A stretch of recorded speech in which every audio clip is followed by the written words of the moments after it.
Welcome to Nine's Late News. I'm Kate Creedon. These are your headlines this Sunday night. Inside Lebanon, Israel strikes on Beirut intensify, a city at risk of being bombed into oblivion. Fuel fears, hip pocket misery for Australians and just days left of petrol in the tank. What it means for drivers. Meanwhile, mortgage holders brace for another rate rise ahead of the RBA's meeting tomorrow, and another could be on the way. Also tonight, circle of destruction. Parked cars smashed by an alleged drunk driver. A newborn caught up in the chaos. And dinner diplomacy. Our own Queen Mary gets a royal welcome in the nation's capital. This is 9 News with Kate Creedon. Good evening. Southern Beirut is tonight at risk of being bombed into oblivion. That's according to the United Nations. But there may be hope with reports Israel is keeping the door open to potential peace talks with Lebanon. CNN correspondent Isabel Young is there and filed this report. So we're in the southern suburbs in the area of Dahya, and it's just another level of destruction here. You can see this building was just recently struck by an Israeli airstrike, still on smoke. This whole building's just entirely crumpled, stuff everywhere on the floor. I mean, the Israeli Defense Forces said that this is a Hezbollah stronghold and there are Hezbollah command centers here that they've been targeting. They've ordered everyone to evacuate, and saying that they'll treat anyone who remains here as terrorists. This is the strike that leveled the building behind me. Dahya has been hit harder than any other Beirut neighbourhood. But still, a small trickle of residents returned to pick up belongings or check on their homes. What did you come to pick up?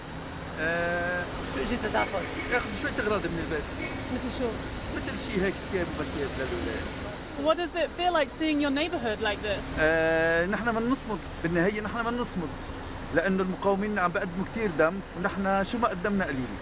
Hezbollah is the reason that the Israelis are targeting this area. You have no blame for them. إسرائيل هي السبب. 15 شهر هي عم تقتلنا إسرائيل ونحن ساكتين.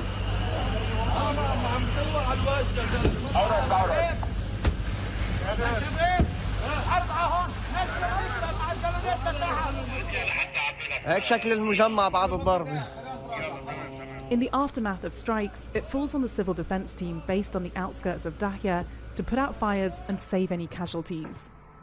The Israeli military has warned it could start striking ambulances across Lebanon if, as they allege, Hezbollah continues to use them as transport vehicles.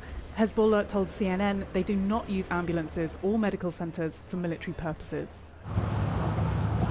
Now, though, the strikes are not limited to Hezbollah strongholds. An apartment block in a mostly Christian neighbourhood of Beirut was struck twice, once yesterday and again today. Marhaba. How are you? Kifek. Locals tell us they no longer know who to trust and fear their neighbour could be an Israeli target. All the glass is shattered here? Many are resentful that they've been dragged back into yet another war. Who do you blame for this situation? Of course, حزب الله. أنا عم بقول يعني حتى مع محل ما هو موجود حزب الله بأي منطقة من لبنان ما في أمان. يعني ما كان في لزوم يفوتوا بهالحرب، بعدين عم بقول إنه عم بيساندوا إيران. يعني نحن شو ذنبنا؟ It's a cruel question, particularly for the civilians forced to shoulder the cost of this relentless war.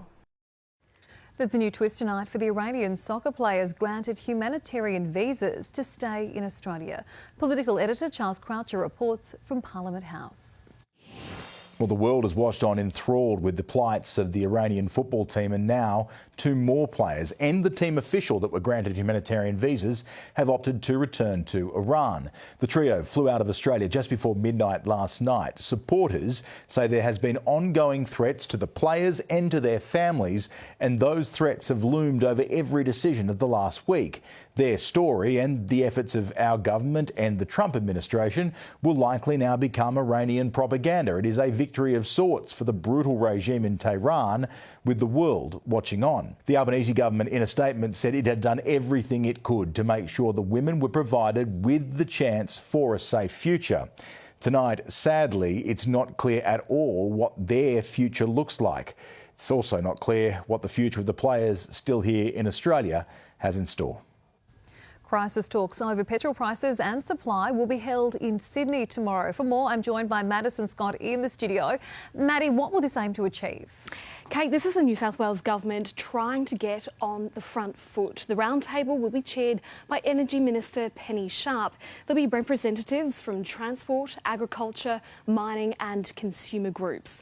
First order of business will be fuel supply, and then the group will work on a plan for if and when this fuel crisis escalates. A compliance blitz on fuel prices is also being fast-tracked to start tomorrow.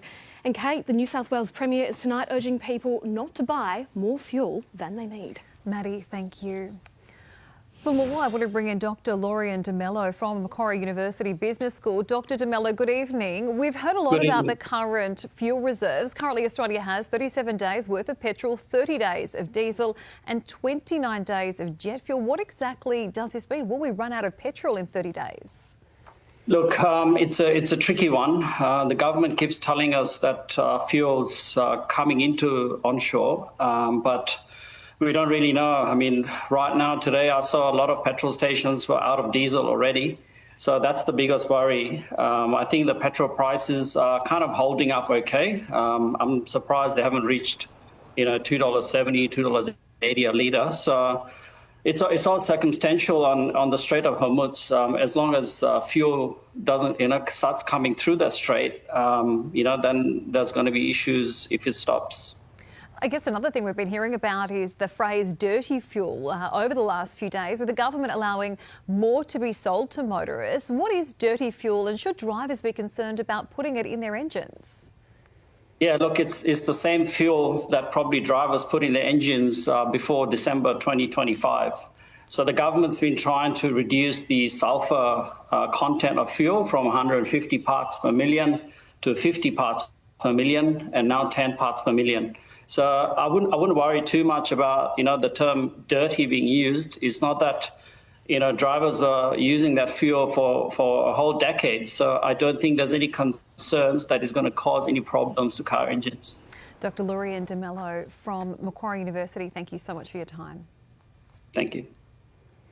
A vape has ignited on board a plane, sparking an emergency response at Melbourne Airport. Firefighters met Virgin Australia flight VA328 on the runway after its arrival from Brisbane. The Boeing 737 landed safely and passengers disembarked as normal.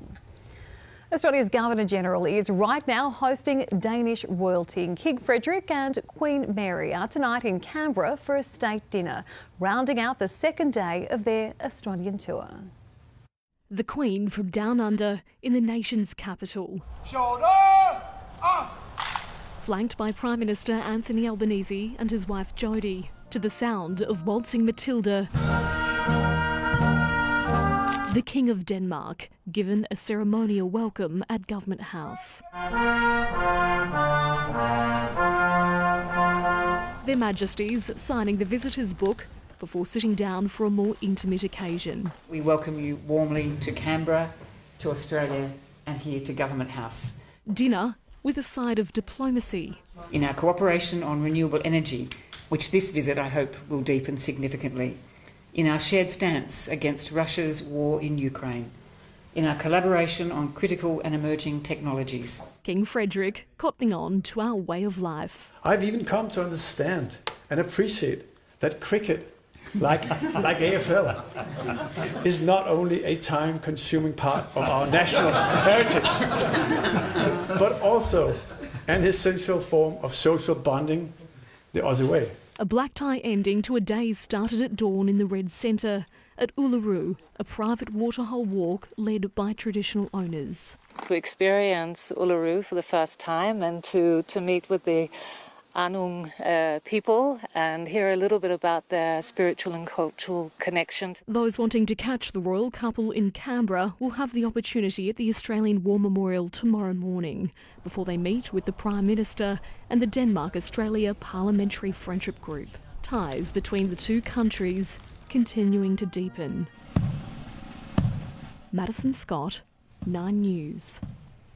For more, I'm joined by Natalie Olivieri, royal reporter for 9.com.au. Nat, we've seen the Danish royals already this visit crossing the country from Perth to our Red Centre and now on to Canberra. But this visit is about more than photo opportunities. What will they be hoping to achieve during their stay? Good evening, Kate. Well, look, this is a really high-stakes visit for both the King and Queen. It's really focused on strengthening business ties between Denmark and Australia. Already the connection between the two countries is very strong because of Tasmanian-born Queen Mary. But look, they have travelled to Australia with 55 Danish businesses, and they are here to promote the green transition, sustainability, renewable energy, and also conservation. So those are really the focus areas of this visit. Of course, there's many beautiful opportunities to see Mary and Frederick out and about, and Mary looking incredible so far, but there really is a very strong business focus of this trip, and many high-level people from Denmark visiting along with the King and Queen. They will be in Canberra tomorrow to meet again with the Prime Minister and also host events connecting Danish and Australian business groups, and then they'll be moving on to Melbourne, and the focus of their Melbourne program really, again, is to strengthen those business ties. Well, I think as a nation, we still see Queen Mary as one of us. If we wanted to catch a glimpse of our own homegrown royal, what would be the best opportunity? Isn't it lovely just to see Mary speaking so fondly about being an Australian and being back home? Well, I think for Australians, they're so excited to see her back here now as Queen. And the first opportunity Australians will have is tomorrow morning at the Australian War Memorial in Canberra. It's going to be the first opportunity people can go and shake the King and Queen's hand. And we're expecting Mary and Frederick really to spend a lot of time meeting Australians. It has been 13 years since they were last here together in an official capacity. And, Mary always does take time to speak with Aussies, even when she is around the world. And Frederick, we know he has a sense of humour too. So I think it's going to be a really nice opportunity for Australians. I'm going to be there and I can't wait to see the King and Queen. And then, of course, they'll be in Melbourne and after that, Hobart, where Mary was born and spent much of her childhood. So it's going to be a really nice next few days as the King and Queen embark on their first ever state visit of Australia. Natalie Olivieri from 9.com.au, thanks so much for your time this evening. Thank you. Coming up in Nine's late news, the rate wait. Mortgage holders told to brace for a rate rise this week, but just how much pain will the Reserve Bank deliver? The circle of destruction in Sydney, a driver allegedly 5 times over the legal limit. And the former NRL star arrested over alleged domestic violence offences. Live on 9 and streaming on 9 Now. We'll be back with more right after this.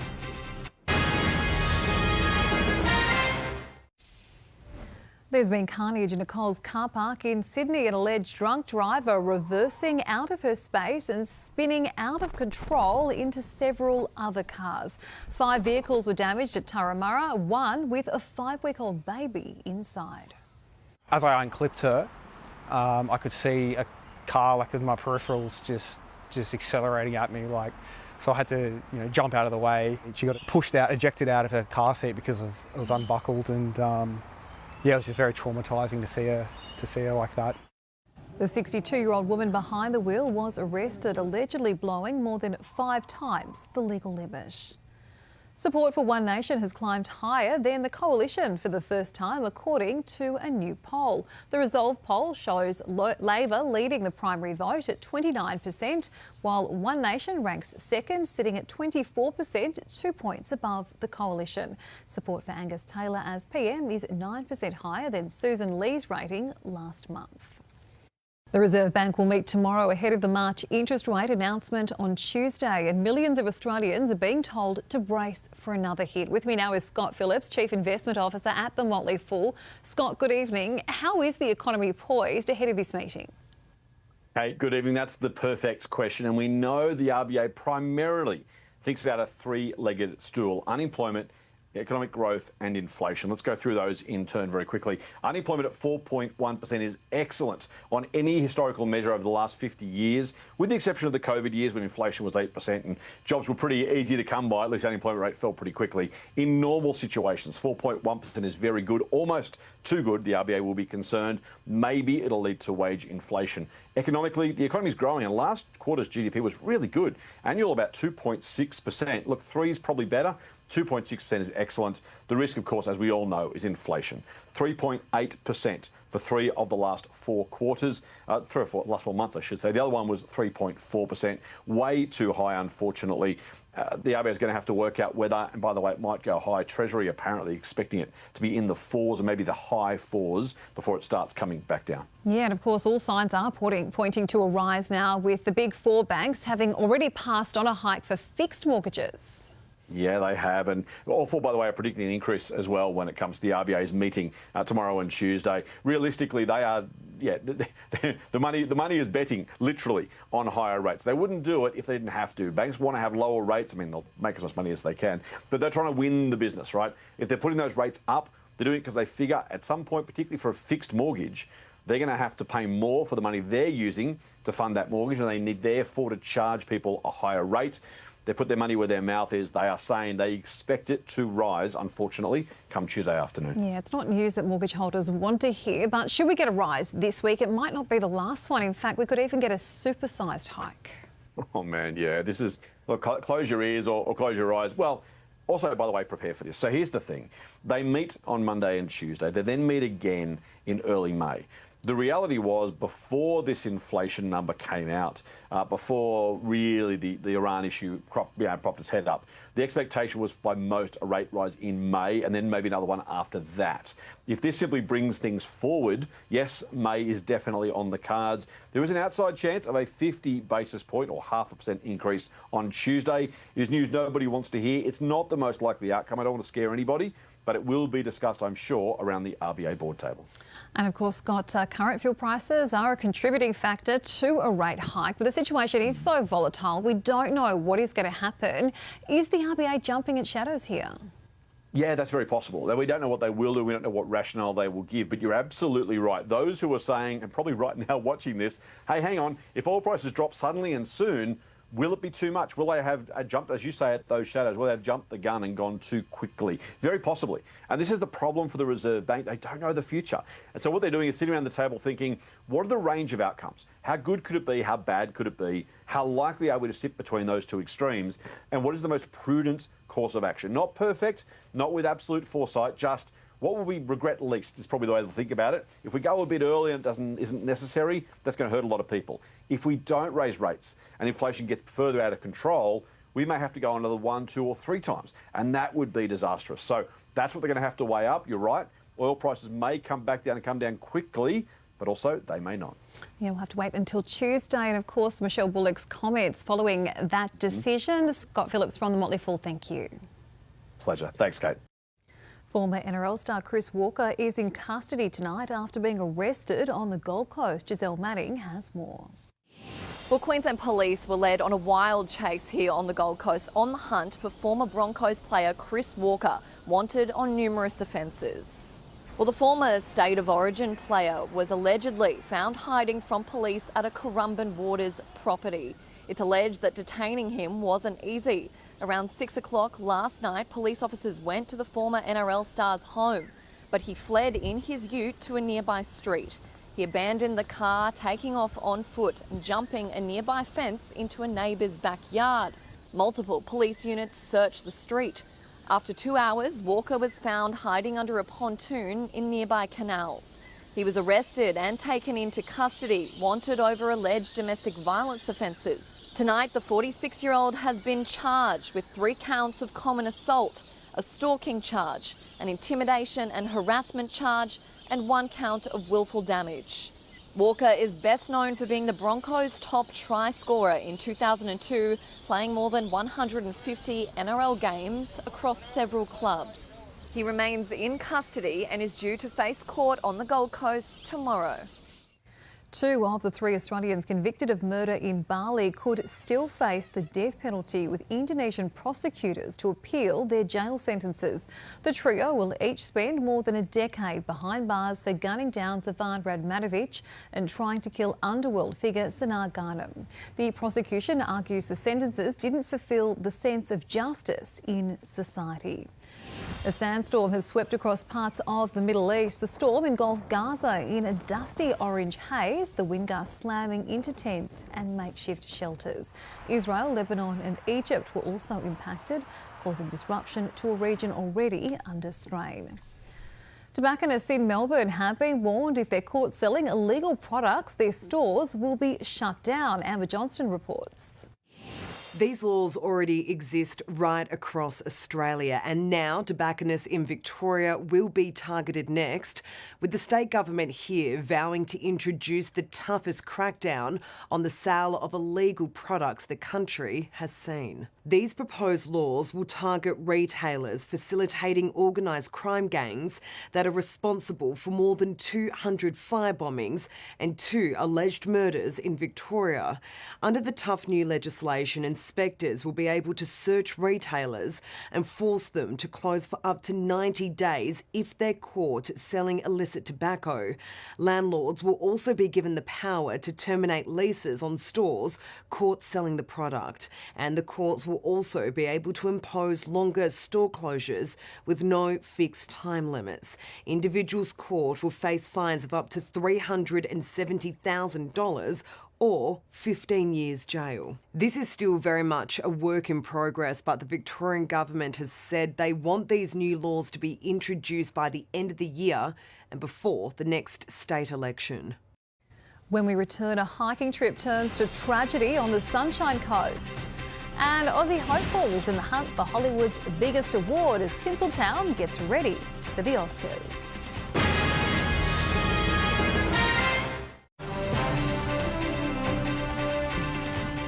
A young woman has died and a man is fighting for life after falling from a mountain on the Sunshine Coast. The 18-year-old slipped off a rock face at Mount Beerwar this morning, falling more than 60 metres. The falls occurred as a result of some light rain that made the terrain extremely slippery. Mount Beerwar has been closed to the public since last Monday. Country music star Riley Green has been hit in the head by a phone thrown from the audience during his concert at Margaret Court Arena in Melbourne last night. The American singer continued to perform with blood streaming down his face from a cut near his ear. The fan who threw the phone was immediately ejected. With the Big Four banks now tipping a rate rise on Tuesday, the pressure on household budgets is intensifying. On this week's Money Minute, 9 Money editor Effie Zahos looks at whether to lock in a fixed rate or stay variable. Right now, the lowest one-year fixed rate is 5.24%, just slightly higher than the lowest variable rate of 5.19%. On a $600,000 loan, if rates don't move, variable wins. You'd save $300 in interest over 12 months. But here's the twist. If the RBA hikes on Tuesday, fixing puts you ahead around $1,000. 2 hikes, one on Tuesday and the other in May, as the Big Four are all forecasting, fixing wins by more than $2,000. But there is a catch. That low fixed rate is only available if borrowing less than 60% of your property's value. If you don't have as much equity, the cheapest fixed rate is higher. Already 26 lenders have increased 466 fixed rates in the past fortnight. If you find a sharp fixed rate, some lenders offer a rate lock facility, up to 90 days protection against any rate hikes by the time you settle. But fees apply, so factor that in. Bottom line, the window to lock in may have reopened for borrowers with equity, but if banks are right about more rate hikes, that window might quickly slam shut. It's the most coveted prize in entertainment, and tomorrow night 5 Australians could be walking away with an Academy Award. Jacob Elordi and Rosebud nominated in the top categories, but they'll face stiff competition. Months of press tours, preening and posing, and it's all come down to this, the ultimate prize, an Oscar. A strong contender for Best Supporting Actor is the boy from Brizzy, Jacob Elordi. I want to know who I am. His turn as Frankenstein's creature wowing critics, but the favourite in his category is Sean Penn in One Battle After Another. And you would not believe... Sydney's Rose Byrne won the Golden Globe for If I Had Legs, I'd Kick You. The odds, though, have Jessie Buckley in the box seat for the Best Actress Oscar for her tear-jerking performance in Hamnet.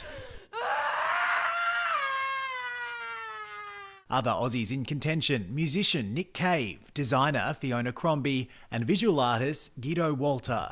Backhand, forehand. Timothée Chalamet's ping-pong prowess had him a shoe-in for Best Actor, but he's lost momentum thanks to a rocky press tour. And I don't want to be working in ballet or opera or, things where it's like, hey, keep this thing alive, even though no one cares about this anymore. You can't really bag on opera and ballet when, honey, you played a ping pong player. Leonardo DiCaprio's One Battle After Another is considered the overwhelming favourite for the #1 prize, Best Picture. An FBI alert for the potential of an Iran-related threat in California has made this one of the most secure Academy Awards in history. There'll be rooftop snipers and 1,000 security personnel. The show goes on, and this year the carpet has an autumnal theme, and tonight it's good to go. Even if they don't win a statue, the top nominees, don't worry, they're not walking away empty-handed. They'll be receiving an Oscars gift bag worth up to $500,000 Aussie dollars. And guess what is inside? Luxury holidays, a customisable prenup agreement, and a voucher for liposuction.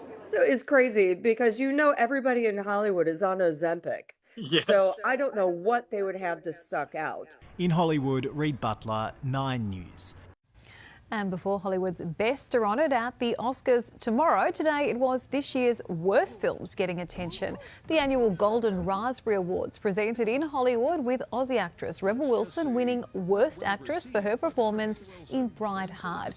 But it was American sci-fi film War of the Worlds that dominated, taking home Worst Picture, Actor, Director and Screenplay. Stay with us, your weather details are coming up next as we take a look at the Gold Coast, where right now it's 22 degrees.